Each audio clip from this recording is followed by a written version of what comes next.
ఈరోజు ప్రేమ పెళ్లి చేసుకుని మరొక అమ్మాయి బలైపోయింది. ఉరి వేసుకుని చనిపోయింది. దేవిక, శరత్ వీళ్ళిద్దరూ కూడా ప్రేమించి పెళ్లి చేసుకున్నారు. సాఫ్ట్వేర్లుగా ఉద్యోగాలు చేసుకుంటూ ఉన్నారు. అయితే ఆ అమ్మాయికి తల్లికి ఒక్కతే కూతురు, గారాలు పట్టి అని చెప్పాలి. అమ్మో అమ్మో అమ్ములు అని పిలుచుకుంటూ ఉంది.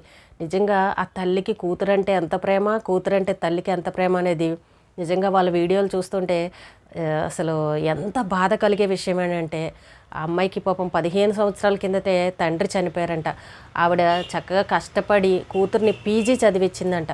ఇద్దరికి కూడా ప్రాణం ఒకళ్ళంటే ఒకళ్ళకి.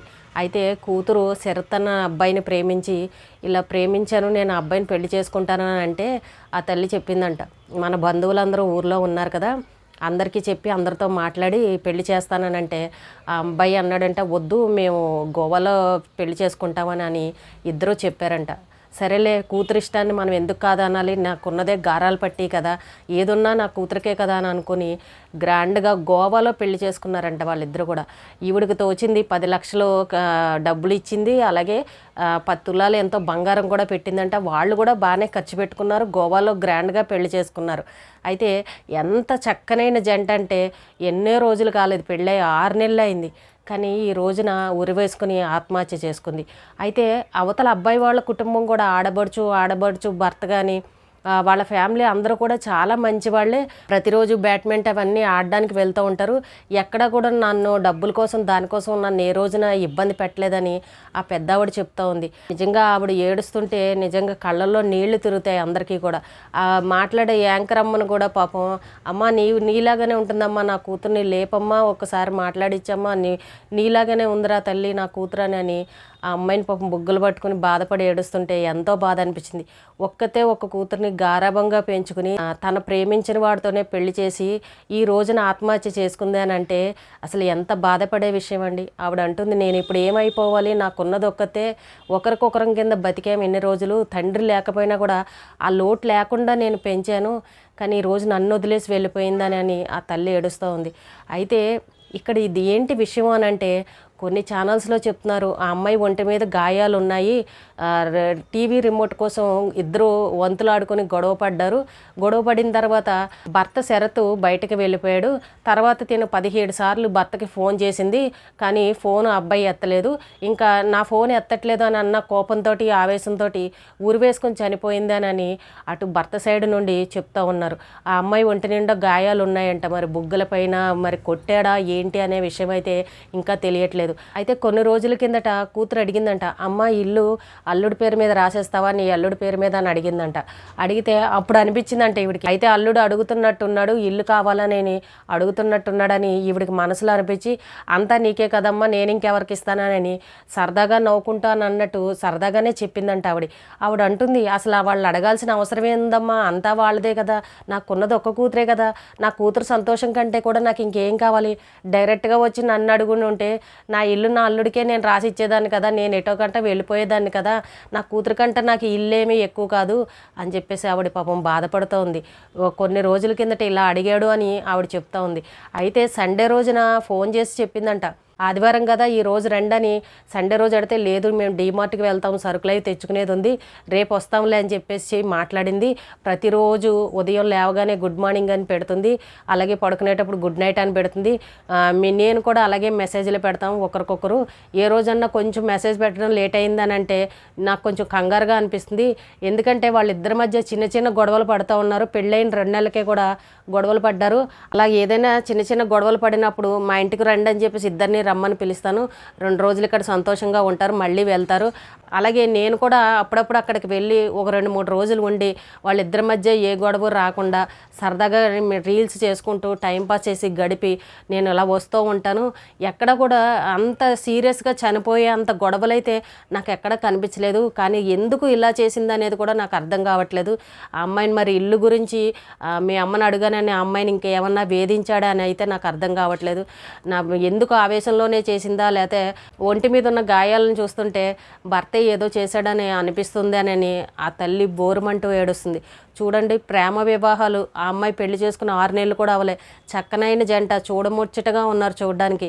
కానీ చూసారా, మరి ఆ అమ్మాయి ఆవేశంలో చేసిందా లేదా అతనే చంపేశాడా, మరి ఏంటనేది అర్థం కాలే. ఉరి వేసుకుని చనిపోయింది. ఈరోజు ఆ బాధ శోకం ఎవరికండి? కన్న తల్లికి. ఆ అమ్మాయి చనిపోయిన బాధ ఆ తల్లి అనుభవిస్తుంది. ఉన్నది ఒక్కతే కూతురు. ఆ తల్లి పరిస్థితి ఏంటండి? గుండెలో ఎక్కడ గుండె ఆగిపోతుందా అని అన్నట్టు పాపం ఆవిడ ఏడుస్తూ ఉంది. చూసారండి, పిల్లలు మరి ఆవేశంగా చేస్తున్నారో ఎందుకు చేస్తున్నారో అర్థం కావట్లేదు. టీవీ రిమోట్ కోసం ఇద్దరు వంతులు పడ్డారు. తను పట్టించుకోకుండా వెళ్ళిపోయాడు. ఫోన్ చేసినా కూడా రిప్లై ఇవ్వలేదు. అన్న ఆవేశంలో చనిపోయిందని ఇప్పుడు అల్లుడి సైడ్ నుండి చెప్తా ఉన్నాడు. ఇంత చిన్న చిన్న విషయాలకి ఎందుకండి ప్రాణాలు తీసుకుంటారు? ఇప్పటికి చాలాసార్లు చెప్పుకున్నాం, పిల్లలు ఎవరు ఇలాంటి తప్పులు చేయకండి. చిన్న చిన్న విషయాలని భూతద్దంలో చూసి ఇలాగా సంసారాలు పాడు చేసుకోకండి. ఒకవేళ భర్త ఏదన్నా ఉంటే ఇంట్లో వాళ్ళకి చెప్పండి ఇది పరిస్థితి అని మాట్లాడుకోండి కూర్చుని. అంతేగాని ఇలాగ ఆత్మహత్యలు చేసుకుని ఎవరిని సాధిద్దామని చెప్పండి? ప్రేమ పెళ్ళిళ్ళని ఉన్న కాసేపు ప్రేమించుకున్న కాసేపు ఆ మైకంలో నాకు నువ్వే కావాలి, నువ్వు లేకపోతే నేను ఉండలేనని మాట్లాడి చేసుకుంటారే. పెళ్ళైన 2-3 నెలల దగ్గర నుంచే గొడవలు పడి ఈ రకంగా చేసుకుంటూ ఉంటారు. ఈ అమ్మాయి ప్రేమించింది 3 నెలలు, పెళ్ళి అయింది 6 నెలలు, కానీ గొడవలు పడింది మాత్రం పెళ్ళైన 2 నెలలకే. చూసారా అన్నీ ఎంత స్పీడ్గా జరిగిపోయాయో చూసారా? కొత్తగా పెళ్ళైన జంటకి ఎన్ని కష్టాలో చూసారా, ఎన్ని ఇబ్బందుల్లో చూసారా? ఇప్పుడు ఆ అమ్మాయి కూడా సంపాదిస్తుంది, చక్కగా అర్థం చేసుకుని ఒకరికొకరు ప్రేమగా ఉంటే అసలు వాళ్ళు సంపాదించుకునేది ఏమాత్రం చెప్పండి, ఈ తల్లి ఇవ్వాలని ఏమన్నా ఉందా? కానీ ఇక్కడ మాట పట్టింపులు ఏంటంటే నువ్వెంతంటే నువ్వెంత అని అనుకోవడం, ఆవేశం, కోపం, ఆలోచన లేకపోవడం, ఇలాంటి పనులన్నీ చేస్తూ ఉన్నారు. బయట ఎన్నో చూస్తున్నాం, కానీ పిల్లల్లో ఎక్కడ కూడా కొంచెమైనా జ్ఞానం అనేది రావట్లే. చదువుకున్న పిల్లలు అయ్యుండి కూడా ఈ రకంగా ఎలా చేస్తున్నారో అర్థం కావట్లే. ఆ అమ్మాయికి తల్లి అంటే అంత ప్రేమ కదా, ఆ అమ్మ నేను ఇలా చేసుకుంటే తల్లి పరిస్థితి ఏంటి, మా అమ్మ ఏమైపోతుందన్న ఆలోచన ఎందుకు రాలేదు ఆ అమ్మాయికి? ఎక్కువ భర్త గురించి ఆలోచించిందా, తల్లి గురించి ఆలోచించలేదా? భార్యాభర్తలు ఇద్దరూ రీల్స్ వేశారు, తల్లి కూతుళ్ళు ఇద్దరూ రీల్స్ వేశారు. అసలు ఎంత చక్కగా ఉన్నాయో ఆ అమ్మాయి సోషల్ మీడియాలో రీల్స్ చూస్తుంటే. అంత అన్యోన్యంగా ఉండేవారు నిజంగా ఆ కుటుంబం అంతా కూడా. కానీ ఈ రోజున ఏ కారణంతో చనిపోయిందనేది అర్థం కావట్లే. అసలు టీవీ రిమోట్ కోసం జీవితాన్ని పాడు చేసుకుంటారండి, ప్రాణమే తీసేసుకుంటారండి? అసలు మా ఆలోచనలు ఎక్కడికి పోతున్నాయండి? పిల్లల ఆలోచనలు ఈ రకంగా ఉంటారా? ప్రాణం మళ్ళీ తిరిగి వస్తుందా? ఎందుకు పనికిరాని ఆ టీవీ రిమోట్ కోసం వాదనలు పడతారా? ఎలా ఉన్నారు చూడండి, చిన్న చిన్న విషయాలకి మొత్తాన్ని జీవితాలనే పాడు చేసేసుకుంటున్నారు పిల్లలు. ఏ రకంగా చెప్పినా కూడా అర్థం కావట్లేదు వీళ్ళకి. ఇప్పుడు ఆ తల్లికి పాపం ఒక్కతే కూతురు, జీవితకాలం ఇంకెలా బతకాలి చెప్పండి? ఆవిడ తండ్రి లేదని కూడా ఆ లోట్లు తెలియకుండా నేను పీజీ చదివించాను నా కూతుర్ని, ఇతన్నే చేసుకుంటానని ప్రేమించిందని అంటే నా బంధువులు ఎవరిని కూడా నేను అడగకుండా తన ఇష్ట ప్రకారమే నేను ఒప్పుకొని పెళ్లి చేశాను. ఎంతో చక్కగా ఉన్నారు. పెళ్ళైన 2 నెలల దగ్గర నుంచి చిన్న చిన్న విషయాలకి గొడవలు పడేవారు, నేను వెళ్ళి సర్ది చెప్తూ ఉండేదాన్ని.